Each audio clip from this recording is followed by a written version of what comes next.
লেখালেখি করতাম এবং সেই ক্ষেত্রে হচ্ছে আমরা পেন ব্যবহার করতাম যেভাবে, এখানেও আমরা ঠিক সেম কাজটাই করবো। এটা একটা কম্পিউটার এবং এটা একটা স্ক্রিন বা একটা টিভি বলতে পারে। শুধু পার্থক্যটা হচ্ছে এইখানে আপনি লিখতে পারবেন এবং এটাকে টাচ করতে পারবেন, যে কোনো ধরনের কাজ করতে পারবেন। সো প্রাইমারি আমরা এই স্মার্ট বোর্ডের বেসিক যে জিনিসগুলো একটু জেনে রাখবো, সেটা হচ্ছে কিভাবে স্মার্ট বোর্ডটিকে অন করতে হবে এবং কিভাবে অফ করতে হবে, এই জিনিসটা জানাটা খুব গুরুত্বপূর্ণ। সো এখানে একটা ব্লু লাইট জ্বলছে, দেখেন আমাদের যে পাওয়ার বাটনটাতে, এইটাতে ব্লু লাগার অর্থ হচ্ছে আপনি স্মার্ট বোর্ডে এখন অন আছে। এখন যদি আপনি এটাকে অফ করতে চান, তাহলে জাস্ট আমরা পিসি যেভাবে শাটডাউন করি, এখানে ক্লিক করে আমরা শাটডাউনে ক্লিক করবো, এখানে ক্লিক করে এখানে ক্লিক করবো, করার পরে এখানে শাটডাউন হচ্ছে এবং শাটডাউনে ক্লিক করার সাথে সাথে আমরা স্মার্ট বোর্ডটি অফ হয়ে যাবে। অফ অন করে আপনার এখানে যতক্ষণ পর্যন্ত রেড লাইট না জ্বলতেছে, আপনি শিওর থাকবেন যে স্মার্ট বোর্ডটি অফ হয়ে যাবে। যখন সম্পূর্ণভাবে রেড লাইট চলে আসবে, তখন বুঝবেন যে স্মার্ট বোর্ডটি অফ হয়েছে। এবং সেই ক্ষেত্রে আবার যদি অন করতে চান, জাস্ট একটা প্রেস করলেই স্মার্ট বোর্ডটি অন হয়ে যাবে। জাস্ট একটা প্রেস করবেন, স্মার্ট বোর্ডটি অফ হবে এবং এই স্ক্রিন আসা পর্যন্ত আপনারা অপেক্ষা করবেন। বিভিন্ন স্ক্রিন আসতে পারে, আসার পরে এই স্ক্রিন আসা পর্যন্ত আপনি এখানে অপেক্ষা করবেন। এবং এখানে যে সফটওয়্যার পার্ট গুলো একটু দেখছি আমরা, যে একটা পিসির যে সফটওয়্যার গুলো থাকে, সেই সফটওয়্যার গুলো এখানে আছে। Power point, word, excel, MS word full আছে, লাইসেন্স করা আছে। আপনি চাইলে এমএস ওয়ার্ড এর কাজগুলো এখানে করতে পারেন। সো স্মার্ট বোর্ড ওপেন করার পরে আপনার প্রথম কাজটা, স্মার্ট বোর্ড ওপেন করার পর আপনার প্রথম কাজটা হচ্ছে এইখানে যে নোট নামে যে সফটওয়্যারটা আছে সেটাকে ওপেন করা। সো আমরা জাস্ট পেনটাকে নিয়ে ডাবল ট্যাপ করবো। ডাবল ট্যাপ করলে আমার এখানে নোট ওপেন হবে। জাস্ট খেয়াল রাখবেন যে আপনার যে থাম, এই থাম যাতে কোনোভাবেই এখানে না লাগে, কারণ এখানে যদি লাগে সেক্ষেত্রে টাচ হয়ে যাবে। তো থামটাকে একটু দূরে রাখবেন। যেমন দেখেন, আমি যদি আমার পেন যদি আমি এই পাশ থেকে লিখি, আমি কিন্তু স্মার্টফোন থেকে যথেষ্ট দূরে পেনটাকে একটা লিমিটেড জায়গাতে লিখছি। তো প্রাথমিকভাবে সবচেয়ে বড় সমস্যা আপনার এটাই করবেন যে লেখালেখির ক্ষেত্রে দেখা যাবে লিখলেন, এইখানে আপনার হাত লেগে গেল, ইরেজার অপশন চলে আসতেছে, এরকম হতে পারে। আর মুছার ক্ষেত্রে আমরা এই যে অংশটা এটাকে সোজা রেখে আমরা জাস্ট এভাবে মুছতে পারি, সোজা রাখতে হবে। যদি আপনি হাত দিয়ে মুছতে চান, আগে যেমন আপনি ডাস্টার দিয়ে মুছতেন, তো এই ক্ষেত্রে আমরা জাস্ট এইভাবে লিখবো, আমরা হাতের পেছন সাইড দিয়ে হচ্ছে মুছতে পারবো। এছাড়াও আপনি অন্য অন্য অন্য আরেকটি উপায় হচ্ছে মুছতে পারবেন। আমরা শুধু বেসিকটাকে দেখবো যে নোটের কোন কোন ফাংশনটা কিভাবে কাজ করে, এই জিনিসটা আপনাকে শিখতে হবে প্রথমে। তো আমি প্রথমেই বললাম যে নোট কিভাবে ওপেন করে, আমরা জাস্ট ডাবল ক্লিক করার সাথে সাথে আবার নোট এভাবে ওপেন হয়ে যাবে। নোট ওপেন হয়ে গেল। ওপেন হওয়ার পর এখানে দেখেন যে স্ক্রিনটা আছে, এই স্ক্রিনটাতে মার্জিন আছে, এখানে একটা মার্জিন আছে, এইখানে একটা মার্জিন আছে। এখন আপনি যদি চান যে না কোনো ধরনের মার্জিন থাকবে না, জাস্ট ফ্ল্যাট স্ক্রিন নিয়ে আসবেন, তো সেই ক্ষেত্রে হচ্ছে আপনি এইখান থেকে মুডে যান। দেখেন আমি যে প্রথমে এটাকে বলে মেনু অপশন, মেনু থেকে মুডে যান। মেনু থেকে মুডে গিয়ে এই যে টিচিং অপশনটা আছে এটাকে ওপেন করে দেবো। তাহলে দেখা গেল কি আমার কোনো মার্জিন থাকলো না, আমি সম্পূর্ণ বোর্ডটাকে ইউজ করতে পারছি।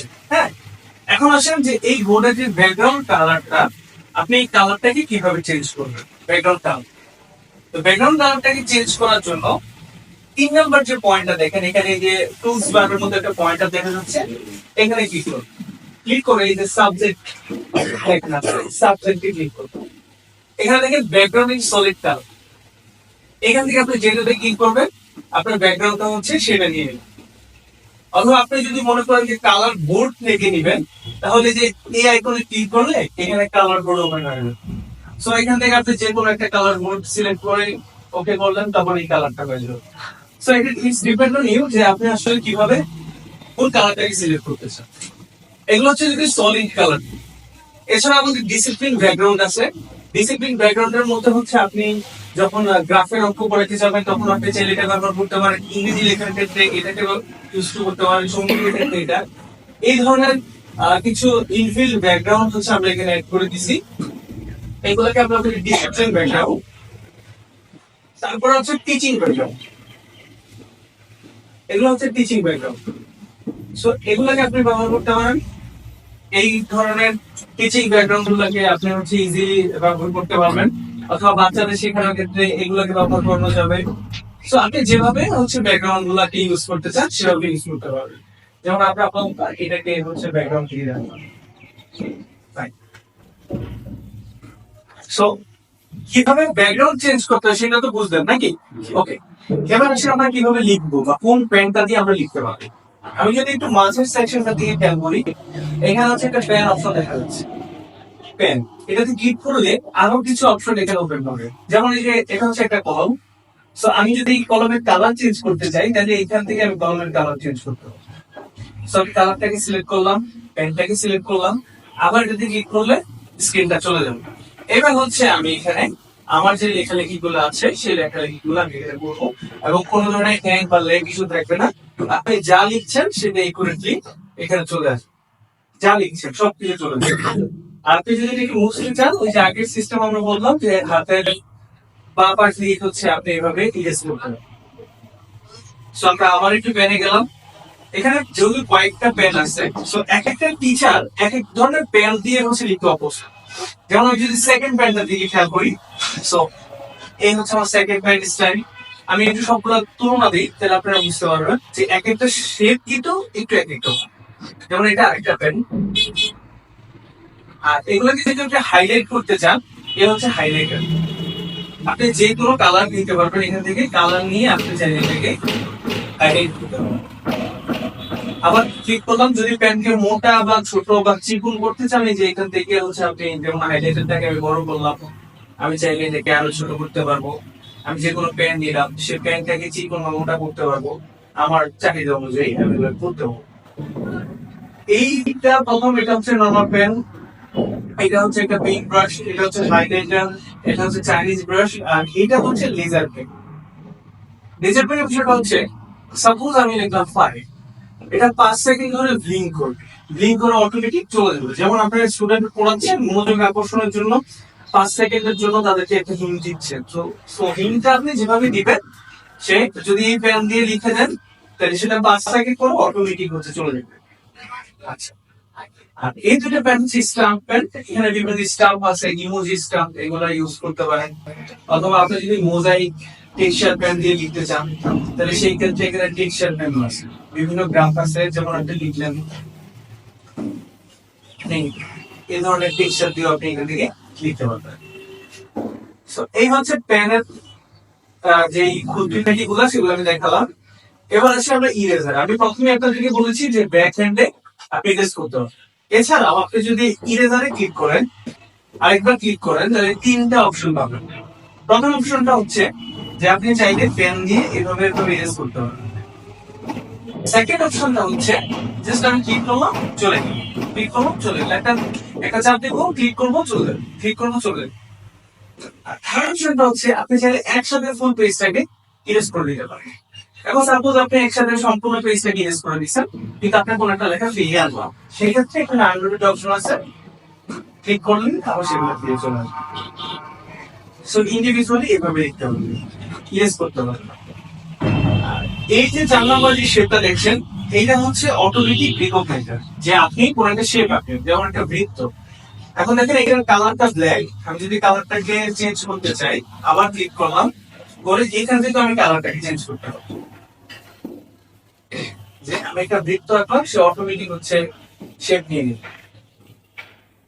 আপনি চাইলে হচ্ছে এটার মধ্যে আরেকটাকে প্রতিস্থাপন, আপনি ধরেন একটা যে কোনো একটা চিত্র আঁকছেন, সেটাকে আঁকা, এবং এই সমস্ত চিত্রকে যদি আপনি ভরাট করতে, কালার করতে চান, তাহলে এই যে এখানে থিম আছে, এই থিম থেকে আপনি কালার করতে পারবেন, বিভিন্ন কালার গুলাকে দিতে পারবেন। আপনি যদি এগুলোকে পুরাটাকে কালার করে দিতে চান, এই যে এখানে আমাদের এখানে অপশন গুলোতে ফিল কালার আছে, আমি জাস্ট ক্লিক করলাম, এটাতে ক্লিক করে এখানে গেলাম, যাওয়ার পরে যে ফিল কালার আছে, আমি এটাকে বিভিন্ন কালারে ফিল করে দিতে পারবো। ঠিক আছে, আমি চাইলে এটাকে কপি করতে পারবো, আমি কপি করে এটাকে আমি যদি যে কপিতে ক্লিক দিই, এখান থেকে আরেকটা রেডি করতে পারবো, আরেকটা রেডি করতে পারবো, এভাবে করতে পারবো। সো এটা হচ্ছে অটোমেটিক, যে প্রথম অপশনটা ক্লিক করতে থাকলে আপনি যেটা দিতে চাইবেন সেটা অটোমেটিক্যালি চলে আসবে, যেটা দিবেন সেটা চলে আসবে। ইনার সার্কেল, আউটার সার্কেল, এইভাবে দিয়ে আমি চাইলেই চলে আসবে। এগুলো সবগুলোর আমি আপনাদেরকে যা বোঝাচ্ছি, এগুলো সবগুলো টিউটোরিয়াল ভিডিও আছে। সো প্রাইমারি লেভেলে আপনারা জাস্ট একটু দেখেন যে আসলে কি কি জিনিসপত্র স্মার্টবোর্ডে আছে, কারণ এখনই সব মাথা নিতে হবে শুধু এরকম না, আগে একটু দেখেন, কারণ প্রথম দিকে অনেকেই হচ্ছে ভয় পেয়ে যান অথবা হচ্ছে যে কঠিন মনে হয়। আচ্ছা, সো আমরা প্রথম চারটা অপশন দেখলাম। এই অপশনের মধ্যে আরো কিছু অপশন আছে, যে ইনবিল্ট, যেমন একটা ব্রিক। সো এটা ইনবিল্ট ওরা বানিয়ে দিচ্ছে। আপনি চাইলে এটার মধ্যে এটার ব্যাসার্ধ বের করার জন্য এভাবে দিতে পারবেন ইজিলি। এছাড়া ইনবিল্ট হচ্ছে আরো কিছু জিনিসপত্র আছে, অথবা যখন আপনার অ্যারো প্রয়োজন হবে এখান থেকে ডিরেক্ট আপনি অ্যারো নিতে পারবেন, ডিরেক্ট অ্যারো। চাইলে এই ধরনের লাইন দিতে পারবেন। ক্যালসিয়াম বনের ভিতরে বন্ধন দেখানোর প্রয়োজন হয়, তখন চাইলে কিভাবে বন্ধনগুলো আপনি দেখাতে পারেন। এই জিনিসগুলো হচ্ছে এখান থেকে আপনি ব্যবহার করতে পারেন। এখানে যে বাচ্চাগুলোর মধ্যে যে হাতটা দেখছেন, এটা হচ্ছে যখন আপনি এটাতে ক্লিক করবেন, আপনি এখানে এই পেজটাতে যা লিখলেন চাইলে আপনি এটাকে উপর সরাতে পারবেন। আবার আপনি এখানে কি করলেন, আবার চাইলে উপরে সরাই দিবেন। আবার যদি এখন ফিরিয়ে আনতে হয় জিনিসটাকে, আবার জাস্ট ক্লিক করেন, এটাকে আপনি সরিয়ে নেন। ঠিক আছে, সরিয়ে নেন। যে জায়গাটা দরকার জুম কম থাকে জুম কম করবেন। এটা হচ্ছে অনেকে পেজ বানাতে চান, হ্যাঁ, অনেকে একটা পেজের মধ্যে অনেক কিছু করতে চান, তাদের ক্ষেত্রে তারা এই সিস্টেমটাকে ব্যবহার করতে পারে। এছাড়া যদি মনে করেন না আমি এটাকে ব্যবহার করবো না, আমি পেজ বানিয়ে দিই, তখন জাস্ট এই যে এখানে দেখেন প্লাস আইকন আছে, প্লাস আইকনে ক্লিক করলেই এক এক করে পেজ বাড়বে। এখন আপনি যদি ওই পাশে দাঁড়িয়ে টিচিং দেন, আপনাকে কিন্তু এই পেজ বানানোর জন্য এই পাশে আসার প্রয়োজন নেই।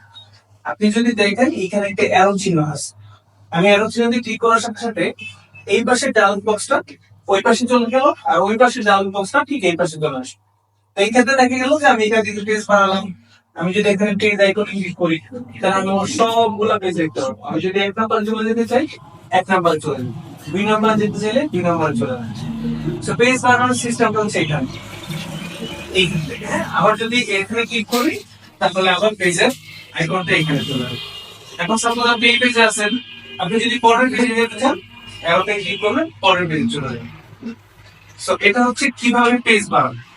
আমরা দুইটা বিষয় এতক্ষণ দেখলাম, কিভাবে লিখবো এবং কিভাবে পেজটাকে বানাবো, এবং সবার প্রথমে আমরা একটা বিষয় দেখলাম যে কিভাবে আমরা বোর্ডের কালারটাকে চেঞ্জ করবো।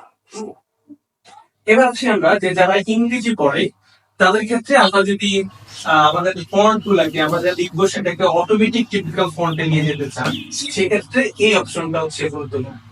আপনি এই অপশনটা দিয়ে এই অপশনটাতে চাপ দিয়ে আপনি যে কোনো কিছু হচ্ছে আপনি বেছে লিখেন, সে হচ্ছে সেটাকে ডিলেক্ট করবে, পরে সে অটোমেটিক্যালি টিপিক্যাল ফন্টে সেটাকে নিয়ে যাবে। সো হাতে লাগে খারাপ থাকলেও অনেক সময় দেখা যায় এই জিনিসটাকে ব্যবহার করতে পারেন, টিপিক্যাল ফন্টে অটোমেটিক সে আপনাকে নিয়ে যাবে। এখন যদি আপনি এইটাকে ইরেজ করতে চান, মানে এটাকে মুছতে চান, যে যদি কোনো কিছু টিপিক্যাল ফন্টে লিখে মুছতে চান, সেক্ষেত্রে কিন্তু হাত দিয়ে মুছতে হবে। সেক্ষেত্রে আপনাকে কি করতে হবে, ওই যে ইরেজের যে সেকেন্ড অপশনটা আছে সেটাকে ক্লিক করতে হবে, জাস্ট চলে ক্লিক করবে, চলো। তো এটা হচ্ছে বেসিক নোটের পার্ট। আমরা এখানে একটা প্রশ্ন উত্তর নিব, যে লেখালেখি আমরা যে তিনটা পার্ট শিখলাম সেই তিনটা পার্টের মধ্যে কারো কোনো